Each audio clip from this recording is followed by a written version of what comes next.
Number 1 digital network మనం టీవీలో ads ఇవ్వాలనుకుంటున్నారా? ఇంకెందుకు ఆలస్యం? డెవలప్మెంట్ మీది, ఆ బాధ్యత మాది. వెంటనే ఈ నెంబర్కి కాల్ చేయండి. నమస్తే, వెల్కమ్ టు మనం టీవీ. నా పేరు వలి. ప్రస్తుతం నాతో పాటు ఉన్నారు మా పొలిటికల్ ఎడిటర్ కట్టా కార్తీక్. వారితో మాట్లాడదాం. కార్తీక్ నమస్తే. నమస్తే. కార్తీక్, మాజీ ముఖ్యమంత్రి కేసీఆర్ బడ్జెట్ ప్రసంగం రోజు బట్టి విక్రమార్క బడ్జెట్ ప్రవేశపెట్టే రోజు ఆయన అసెంబ్లీకి కనిపించారు. మొదటిసారిగా కేసీఆర్ ఓడిపోయిన తర్వాత, తమ పార్టీ ఓడిపోయిన తర్వాత అసెంబ్లీకి వచ్చారు. ఇవాళ చర్చ సందర్భంగా ఆయన అసెంబ్లీలో కనపడలా. ఏంటి అంటే ఉద్దేశపూర్వకంగానే రాలేదా? ఎలా చూడాలి? ఇప్పుడు రాకపోవడానికి ఖచ్చితంగా క్వశ్చన్ చేయాలి. అతను ఎమ్మెల్యే, సరే అపోజిషన్ లీడర్, ఖచ్చితంగా బాధ్యతాయుతంగా వచ్చి బడ్జెట్ మీద మాట్లాడాలి. బడ్జెట్ కంటే ఇంపార్టెంట్ ఏముంటుంది చెప్పండి? బడ్జెట్ చాలా కీలకమైంది. ఆ రోజు వచ్చాడు, మీడియా పాయింట్ దగ్గర మాట్లాడాడు, వెళ్ళిపోయాడు. అలా కాదు కదా, శాసనసభలో మాట్లాడాలి, శాసనసభలో నిలదీయాలి, ప్రభుత్వం చేసిన తప్పుల్ని ఒప్పుల్ని బడ్జెట్లో ప్రవేశపెట్టిన ఏదో మాట్లాడాడు కదా మీడియా పాయింట్ దగ్గర. ఆ మీడియా పాయింట్ దగ్గర మాట్లాడిన అసెంబ్లీలో మాట్లాడితే ప్రభుత్వం కౌంటర్ ఇచ్చుకునే అవకాశం ఉంటుంది. దానికి మళ్ళీ కేసీఆర్ గారు తనదైనటువంటి కౌంటర్ ఇచ్చుకునే అవకాశం ఉంటుంది. ఆ రోజు ప్రెస్ మీట్లో ఆయన మీడియా పాయింట్ దగ్గర, అసెంబ్లీ మీడియా పాయింట్ దగ్గర ఏమంటాడు? వ్యవసాయం మీద సరైన పాలసీ లేదు, పారిశ్రామిక రంగానికి సంబంధించి పాలసీ లేదు, ఐటీ పాలసీ లేదు, అసలు ఈ ప్రభుత్వానికే ఒక పాలసీ మేకింగ్ లేదు అని చెప్పి. ఆయన పార్టీకి ఏ పాలసీ ఉంది? ఆయనకే పాలసీ ఉంది. ఏ పాలసీ ప్రకారం ఆయన అసెంబ్లీకి రాలేదు? అసెంబ్లీ రాకపోవడం ఎలా చూడాలి? ఇప్పుడు గజ్వేల్ ఎమ్మెల్యేగా ఎందుకున్నాడు? మరి రాజీనామా చేస్తే వెళ్ళిపోలా? ఆ పార్టీకి శాసనసభ పక్ష నాయకుడు ఎందుకున్నాడు? రాజీనామా చేస్తే పోలా? బాధ్యతాయుతంగా లేనప్పుడు నీకు హక్కులు అడిగే అవకాశం ఎక్కడుంది? నువ్వు బాధ్యతగా ఉండాలి. బాధ్యతగా లేనప్పుడు నీకు ఆ పదవుల్లో ఉండే హక్కు ఎందుకు ఉంటుంది? నేనేమంటానంటే, ఇప్పుడు ఆయన ఏదన్నా మాట్లాడచ్చు, ఆయన మాట్లాడే హక్కు ఉంది. ఆయన వాక్ స్వాతంత్రపు హక్కుని కిరి చేసే హక్కు ఎవరికి లేదు. కానీ ఎక్కడ మాట్లాడాలి, ఎప్పుడు మాట్లాడాలి, ఎలా మాట్లాడాలి? బాధ్యతాయుతమైనటువంటి అపోజిషన్ ఎల్ఓపి పోస్టులో ఉన్నటువంటి కేసీఆర్ గారు, ఎల్ఓపి పోస్టులో Z+ కేటగిరీ సెక్యూరిటీని తీసుకున్న కేసీఆర్ గారు, మీరు అసెంబ్లీకి రావాలి, ప్రజల తరఫున మాట్లాడాలని ప్రజలు కోరుకుంటున్నారు. లేని పక్షంలో, మీకు అసెంబ్లీకి రావటం ఇష్టం లేని పక్షంలో, మీకు కేవలం ఫామ్ హౌస్లోనో లేదా మీ ఇంట్లోనో కూర్చోవడం మాత్రమే ఇష్టం అనుకునే పక్షంలో మీరు ఆ పదవులకి రాజీనామాలు చేయండి. అక్కడ కొత్త ఎమ్మెల్యే వస్తాడు, అతను అసెంబ్లీకి వస్తాడు, ప్రజల తరఫున మాట్లాడతాడు. ఆ నియోజక సమస్యలు కానీ, రాష్ట్రంలో ప్రభుత్వ పరిపాలన మీద కానీ మాట్లాడడానికి అవకాశం ఉంటుంది అని. కార్తీక్, మొన్న కేసీఆర్ గారు అంటారు, దళిత బంధుకు సంబంధించి కేటాయింపులు లేవు, అసలు ఆ పథకం అమలు చేస్తారో లేదో డౌట్ అని చెప్పేసి అంటున్నారు. అలాగే గొర్రెల పెంపకం కావచ్చు, మత్స్యకారులకి లబ్ధి కలిగించే విషయం కావచ్చు, ఇవన్నీ ఆయన మీడియా పాయింట్ దగ్గర ప్రస్తావించారు. అసలు నేను ఆ మాట కూడా కౌంటర్ ఇచ్చాను. ఒకటేంటంటే, కేసీఆర్ గారు పెట్టినటువంటి సంక్షేమ పథకాన్ని కాంగ్రెస్ ఎందుకు అమలు చేసింది? కాంగ్రెస్ కంటూ కొత్త పాలసీలు ఉన్నాయి. కాంగ్రెస్ అంటూ కొత్త హామీలు ఇచ్చింది. 6 గ్యారంటీలని అమలు చేసే బాధ్యత కాంగ్రెస్ది. అది తీసుకుంటే తప్ప కేసీఆర్ పెట్టిన పథకాన్ని కంటిన్యూ చేయాల్సిన అవసరమో, లేదా వాటి గురించి సమాధానం చెప్పాల్సిన అవసరం కొత్తగా వచ్చినటువంటి కాంగ్రెస్ గవర్నమెంట్కి ఏముంటుంది? ఇంకొకటి నేను అడుగుతాను, దళిత బంధు పథకం గురించి మీరు మెన్షన్ చేశారు కాబట్టి అడుగుతాను. ఎంతమంది దళితులకి కేసీఆర్ దళిత మంది ఇచ్చారు చెప్పండి? ఎంతమంది పేదలకి కేసీఆర్ డబుల్ బెడ్రూమ్ ఇచ్చాడు చెప్పండి? ఎంతమందికి 24 hours కరెంటు కేసీఆర్ రైతులకు ఇచ్చాడు చెప్పండి? 14 గంటలు మించి ఇచ్చాడా? వాస్తవాలు మాట్లాడండి. వాస్తవాలు మాట్లాడకుండా ఏదో ఒకదప్పుడు ఉపన్యాసాలు మీడియా ముందు వన్ సైడ్గా మాట్లాడే అవకాశాలు ఎందుకు? అదే పాయింట్ అసెంబ్లీలోకి వచ్చి చర్చిస్తే వాస్తవాలు తెలుస్తాయి కదా. అవును, అది లేదు.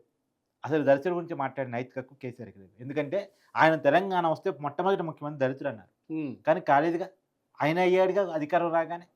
అదే అధికారం రావడానికి పనికొచ్చే నినాదాలు ఇవన్నీ అవి పని. ఇంకొకటి కార్తీక్, ఇప్పుడు బడ్జెట్ ప్రసంగం రోజు అసెంబ్లీకి వస్తే లోపల కూర్చుంటే ఆ రోజు మాట్లాడేది ఏమి ఉండదు, కాబట్టి ఆయన బయటకు వచ్చి మాట్లాడారు. అంటే దాంట్లో నేను అనుకోవటం ఏంటంటే, ఒక కొంతకాలం ఒక 3-4 అసెంబ్లీలు కనుక రాకపోతే ఆయన శాసనసభ పక్ష నాయకుడు, అంటే ఆయన సభ్యత్వం పోయే అవకాశం ఉంటుంది కాబట్టి అటెండెన్స్ వేసుకోవడానికి వచ్చాడు. ఒకసారి వచ్చే హాజరైపోయినా సరే మళ్ళీ కొన్నాళ్ళ పాటు అసెంబ్లీ ఆ రోజు ప్రశ్నించరు కాబట్టి ఆ సమయం ఉండదు కాబట్టి ఆయన హాజరయ్యాడు.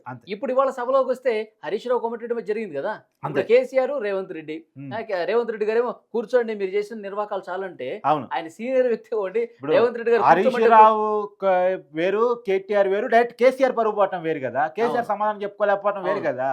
కానీ ఇప్పుడు జనాలు ఏంటంటే, ఒక కైకు కేసీఆర్ వస్తే, కేసీఆర్ నోరు విప్తే, కేసీఆర్ మైక్ పట్టుకుంటే అన్నది ఒకటి ఉంటుంది. అది పోయిద్ది. అది ఆయన తిట్టినాడు కొనసాగిస్తుంటూ పోవాలి. అది ఎప్పుడో ఒకసారి రావాలి, ఎప్పుడో ఒక్కసారిగా తనకి అవకాశం వచ్చినప్పుడు, తనకి ఏదో కారా కాంగ్రెస్ ప్రభుత్వం తప్పు చేసిన కాడ ఏదో దొరికితే ఆ రోజు వస్తాడు. ఆ రోజు ఇప్పుడు ఉపన్యాసం ఇస్తాడు, కాంగ్రెస్ పార్టీతో ఆడుకునే పని చేస్తాడు. అప్పుడు దాకా వెయిట్ చేస్తాడు. తనకు టాపిక్ దొరికేంత వరకు కేసీఆర్ అంటే అసెంబ్లీకి ఇప్పుడు రాడు. మాట్లాడితే దొరికిపోతాడు ఇప్పుడు కాబట్టి, ఖచ్చితంగా దొరికిపోతాడు. డెఫినెట్ గా కార్నర్ అవుతాడు కాబట్టి ఖచ్చితంగా. ఇప్పుడు ఎవరికైనా ఇప్పుడు వరి నేను కార్నర్ చేయాలి, వరి తప్పు చేసేంత వరకు ఏదో ఒక కాడ తప్పు దొరకపోయిద్దని వెయిట్ చేస్తా ఉంటా. వెయిట్ చేసినప్పుడు వరి తప్పు చేశాడని దొరికింది అనుకో, వచ్చేసి వరి ముందే లైవ్ లో కూర్చొని మాట్లాడేస్తా. ఆ పాయింట్ కోసం కేసీఆర్ వెయిట్ చేస్తున్నాడు. కాంగ్రెస్ ప్రభుత్వం, రేవంత్ రెడ్డి ప్రభుత్వం ఏదో కన్నా దొరకపోతుందా, ఫుట్బాల్ ఆడుకోకపోతుందని వెయిట్ చేస్తున్నాడు. ఆ రోజు వరకు కేసీఆర్ అసెంబ్లీకి రాడు. వచ్చినా ఎలాంటి వస్తాడు, ఇందాక మనం అనుకున్నాం కదా, ఏది ఆయన మాట్లాడడానికి అవకాశం లేని ఏది బడ్జెట్ సమావేశం పెట్టే రోజు, గవర్నర్ స్పీచ్ ఇచ్చే రోజు, అవన్నీ ఫార్మాలిటీస్. అవి అయిపోయిన తర్వాత సభలు వాయిదా పడతాయి, వీళ్ళు మాట్లాడే అవకాశం ఉంటుంది. కాబట్టి అలాంటి రోజు వస్తాడు. కార్తీక్, ఇక్కడ 2 రాష్ట్రాలకు సంబంధించి ఒక చిన్న కంపారిజన్ చేస్తాం. అక్కడ జగన్మోహన్ రెడ్డి గారు ప్రతిపక్ష హోదా ఇస్తేనే నేను అసెంబ్లీకి వస్తా అని కూర్చుంటాడు ఆయన. ఇక్కడేమో ప్రతిపక్ష హోదా ఉన్నా ఆయన రావట్లా. అనే ఇంకొక విషయం ఉంది ఇక్కడ. సార్ సంపాల్ కేసీఆర్ బెటర్ జగన్మోహన్ రెడ్డి మీద పోలిస్తే.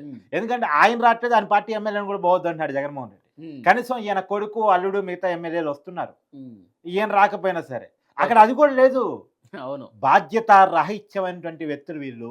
అందరికీ జగన్మోహన్ రెడ్డి గారు అందరికీ టికెట్లు పెట్టుకుని ఢిల్లీ తీసుకెళ్తాడు, అక్కడ ధర్నా చేస్తాడు, మళ్ళీ ఇక్కడ తీసుకొచ్చి క్షేమంగా వీళ్ళు ఇక్కడ దించుతాడు. కానీ నేను ఢిల్లీ కూడా అందరూ రాలేదే, ఆ ఢిల్లీ కూడా అందరూ రాలే. అవును, ఇప్పుడు ఎంతమంది ఆ పార్టీకి ఎమ్మెల్సీలు ఉన్నారండి? 35 మంది ఎమ్మెల్సీలు ఉన్నారు. ఆ పార్టీ 11 మంది ఎమ్మెల్యేలు ఉన్నారు. తర్వాత ఆ పార్టీ తరఫున పోటీ చేసిన 175 మంది అభ్యర్థులు ఉన్నారు. మొన్న ఎన్నికల్లో పోటీ చేసిన వాళ్ళు 25 మంది పార్లమెంట్ అభ్యర్థులు ఉన్నారు. ఇంతమంది మీకు కనపడ్డారా ఢిల్లీలో? అది కనపడలేదు లేదు. అదే చెప్పట్లే. నేషనల్ మీడియా సజ్జల రామకృష్ణారెడ్డి గారిని ఏది మీ వాళ్ళు వస్తున్నారు అన్నారంటే అది వస్తున్నారు ఇంకెప్పుడు వస్తారని చెప్పేసి please wait for 5 minutes, please wait ఈ ప్లీజ్ అనుకోవడమే సరిపోయింది సాయంత్రం వరకు. సరే, ఇది అంటే వాస్తవం ఏంటంటే నిర్మాణం లేకపోవటం, బాధ్యతగా లేకపోవటం ఈ పరిస్థితులకు కారణాలు. కేసీఆర్ గారు, నేను ఒకటి కోరుకుంటున్నాను, మీరు మీ పరిపాలన సమయం మీకు అవకాశం ఇచ్చారు 10 సంవత్సరాలు, తర్వాత కొత్త వరకు అవకాశం ఇచ్చారు.